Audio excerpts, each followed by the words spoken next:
Hello and welcome, I'm Mystical. This is Mystical Gaming. We're jumping into Watch Your Realms and it's the Forerunner, okay? Forerunner update announcement. And it's good news all round, I think, because I don't think this update is going to take long before it hits global as well, okay? So some really good things in here. Now, as always, it's coming today, but we will do a stream tomorrow morning at reset. So if you want to join me and we'll have a first look at it and we'll go through it and see what's good, what's not, how it sort of actually really integrates within the game, then join me tomorrow morning. If not, you'll be able to catch up on the stream at some other point, and I'm sure lots of people would do bits about their favourite things as well, but we'll go through it line by line. So links down below if you want to jump to certain bits. So we've got some heroes that are going to be updated, we can have a look at those, and then that'll be in the chapter. We just do it on big lumps like that, so stages, and then Honour's Gauntlet, and then others. So we'll do those sort of couple of chapters there and then jump to whichever bit you want, but we'll just go through it line by line now so we actually know what's coming. Okay, right then. So the first one we've got is Brokkir, the Frost Hammer. Fixed an issue where Brokkir couldn't trigger his passive Iceberg, which is when receiving fatal damage for the first time, the hero gains freeze and becomes immune to all damage for 12 seconds. Under certain circumstances in raids when wearing the Unshaken wheel set. The Unshaken wheel set's down there. That's the one for the tanks or the defenders. When deployed, HP plus 20%, and when attacked, recovers 5% of the HP. Triggers up to one time every 5 seconds. So apparently this has been fixed. Didn't even know it was an issue, to be honest, but there we go. That has now been fixed.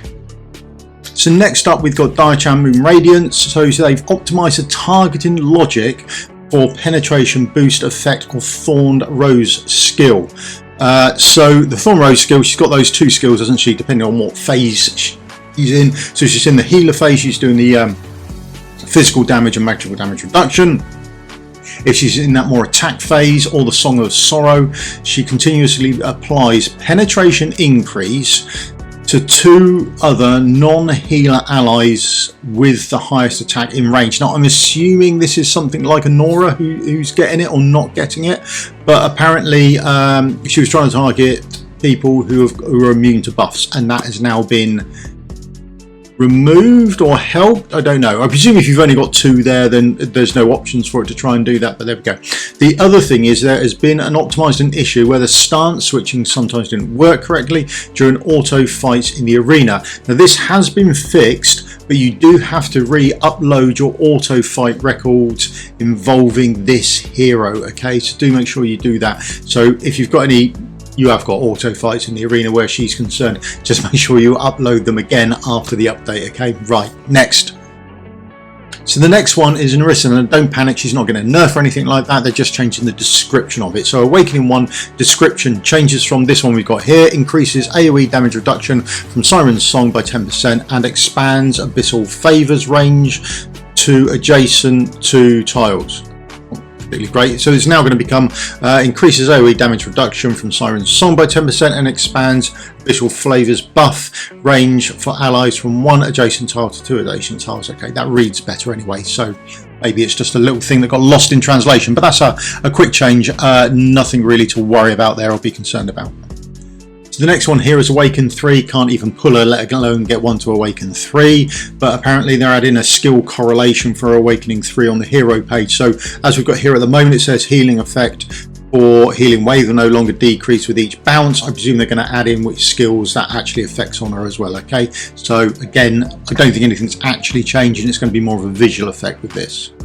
So this isn't a visual change, this is actually a bug fix. Next we've got Zilitu. So they fixed a bug where Zilitu's ranged attack during the ultimate wasn't triggering exclusive artifact here. The effect wasn't extending the burn effect duration. So the exclusive increases duration of the burning effect inflicted by the hero by 3 seconds and dealing 20% more damage to the target inflicted with burning. So I don't know, mate. Yeah, small buff, could see Zilitu doing a bit more damage. I thought they fixed something about this a little while ago though. Might have to have a look into that. I thought this was already been reported and allegedly fixed. Who knows? Maybe not. Maybe I'm thinking of something else. So again, next is a little bug fix. Okay, so Twin Fiend's basic attack during the Infernal Roar can now trigger rage regen effect of the Devil's Gaze artifact. So what was happening then? So he's got his ultimate, he's got his talent Let me just move that slightly. When attacking, there is a 20% chance to hit himself, dealing damage equal to 1% of his max HP. Afterwards, he enters this Infernal Rage. Now, whilst attacking them for the next 10 seconds, he's going to inflict a burning effect on the target that lasts for 5 seconds. But what they're saying is, while they add this Infernal Rage on, then the quick one line right at the top of this exclusive, basic attack restores 1.6% rage. Apparently you weren't getting it. That's now been fixed. Okay, so and there we go. That would be a nice little buff, although I can't imagine it changing that much damage output from him. So then lastly with the heroes, we've got Lili. Now she's an absolutely fantastic healer. If you pull her up, feel free to actually rank her up. She's absolutely great. And it's this it's a passive that makes her great here.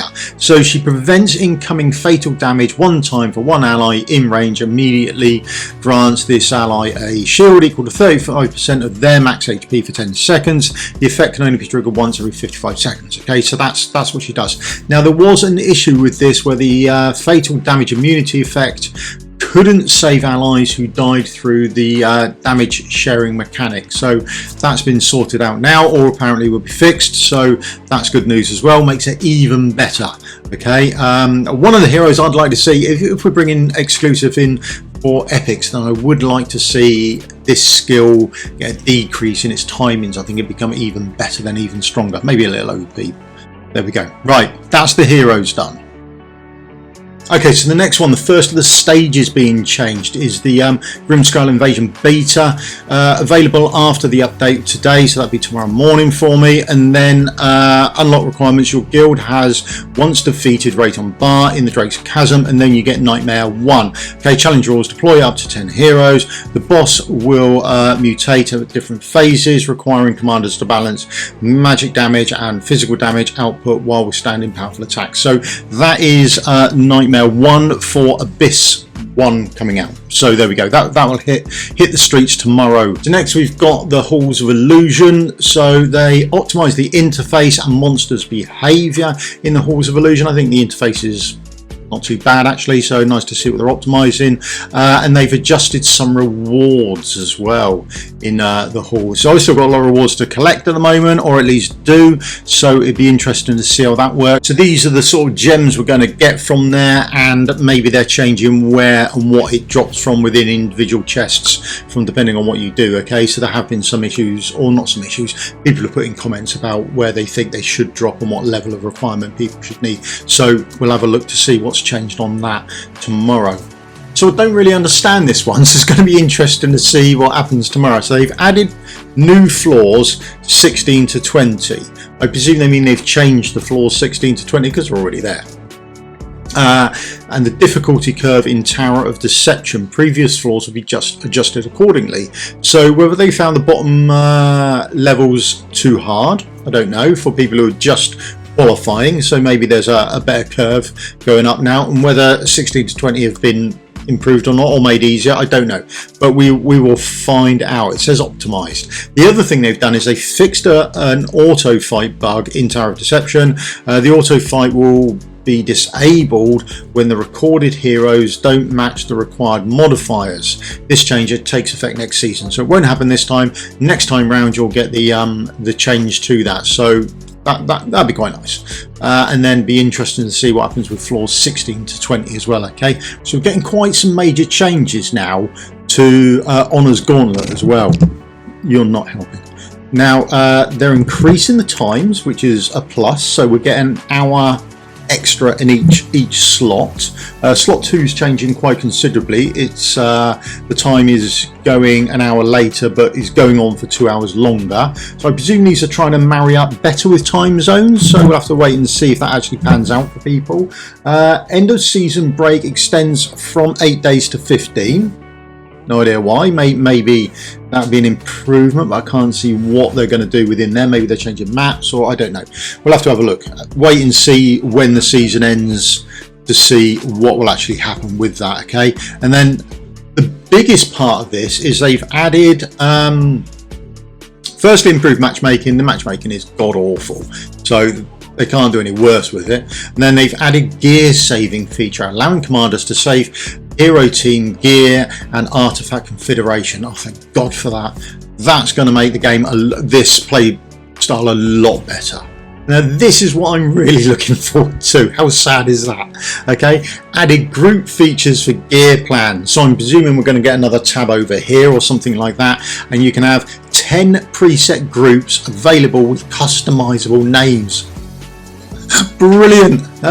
Group filtering is now supported. Awesome. Yeah, and when saving or renaming gear plans, you must select which group they belong to. So, this could be brilliant. Could be brilliant.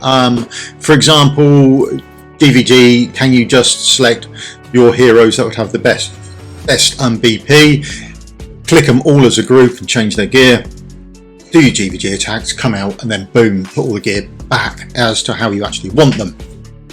Possible. Don't know. Plenty of other options I think are available for this. I think this is a good step forward. Really looking forward to seeing the new gear plan. There's so many options. Really looking forward to this change. So I'm not too sure what this one means. They've optimized a drop preview in gear raids with possible drops now displayed. All possible drops now displayed. So they've got this sort of thing when you select your ancients and things like that. So I don't know. And then they've got the chest for there, and it shows everything. So I'm not too sure. My only guess is when we come over here and it shows these, it just says random trial keystone. So this is terrible. People get confused and think you're only going to get uncommon trial stones from here for the halls, and you're not. What you're going to do is level 1, and then within level 1 you've got uncommon all the way through to mythic. So I don't know. I'm hoping it's this, because this is not a good way to display it. There's a lot of confusion about what you're actually going to get at what level. So this is really, hopefully it's this, and that will make it look a lot better and a lot cleaner for everyone. And this has also been bumped up as well, increases the limit of heroes that can be moved from backup storage to hero storage at once to 50. So when I bulk select at the moment, I can only move 20 across at a time, and I can confirm them to go over. That's going to get boosted up to 50 because it's a very nice place to actually save all your heroes, particularly your low level ones that you want when they're doing Corridor of Glory events, particularly when they've got them tightly timed together. Okay, so it's a nice little storage area. So the other thing, they're going to add a cost display to the heroes page. Players can now set cost as a filter / sort conditions. So when we come down to our filter here, we can have a look at all this stuff. So on the sort function here, I'm going to assume cost is going to be there. And then on the tag filter, remember you've got this little tag filter here, and you can bring this up and you can sort by all of these options as well. I'm guessing that cost is going to be in there as well, so you can sort for some low cost as well, filter conditions, which is nice because sometimes you are limited on the cost that you need to get your heroes out by, particularly when they're going to attack the last person placed down. Then you've only got a finite amount of coins coming in, so that's a possibility. And it's nice to see they're adding to it. Hopefully they'll add lords in, because I would do with a little lord selection as well. I think that's quite nice when you built your team up, particularly earlier on. You can go, what lords have I got, and then you can put them into your team as well. So there we go, we've got that functionality coming in as well. And that's about it for the update. There's everything they've got coming out for us. I think I've gone through everything. The heroes we've all done. Yeah. Stages, yes, we haven't missed anything from there. Auto fights, the tower, yeah, we've got, there we go, that is everything. Right, so like I say, tomorrow morning I'll do a stream and we can have a look at it live if you like. Come along and join us, we'll have a look how that goes. And then relatively easy on the stream, just come along and go, can we have a look at this, can we have a look at that? I've got no qualms with it whatsoever. I'm just doing it for you, not for me. I will stop the stream after about an hour, and then I will go and have a look at what I want to have a look at. Okay, so that's how it pretty much runs. Now the only thing is, can you leave me a like and subscribe on your way out the door? That helps me out massively, and I'll see you all in the video again soon. Thank you very much for your time. Cheers. Goodbye.